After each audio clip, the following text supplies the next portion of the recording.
1912 April 15 ప్రపంచంలోనే అతి భారీ నౌకైన ఆర్ఎంఎస్ టైటానిక్ ఉత్తర అట్లాంటిక్ సముద్రంలో మునిగిపోయింది. అందరూ చెప్పేదొకటే, అది ఐస్బర్గ్ని ఢీకొని మునిగిపోయిందని. కాని నిజంగా అదే కారణమా? కొంతమంది నిపుణులు చెబుతున్నదేమిటంటే, టైటానిక్లో ప్రయాణం ప్రారంభం కాకముందే ఒక పెద్ద సమస్య ఉందని. అదేమిటంటే, నౌకలో కింది భాగంలో ఫైర్ అంటే అగ్ని ప్రమాదం జరిగిందట. ఈ అగ్నివల్ల నౌకలోని ఇనుపం బలహీనపడింది. అదే సమయంలో కెప్టెన్ అయిన ఎడ్వర్డ్ స్మిత్ ఐస్బర్గ్ హెచ్చరికలు వచ్చినా కూడా వేగం తగ్గించలేదట. ఇంకో షాకింగ్ విషయమేమిటంటే, టైటానిక్ దగ్గరలోనే ఉన్న ఎస్ఎస్ కాలిఫోర్నియన్ సహాయం చేయడానికి చాలా దగ్గరగా ఉన్నా ఎందుకు స్పందించలేదు? ఇది యాదృచ్ఛికమా లేక పెద్ద కుట్రా?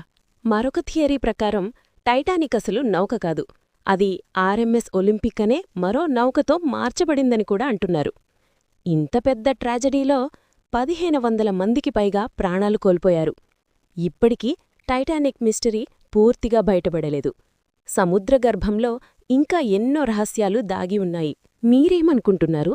ఇది ప్రమాదమా లేక ప్లాన్ చేసిన కుట్రా? కామెంట్లో మీ ఒపీనియన్ చెప్పండి.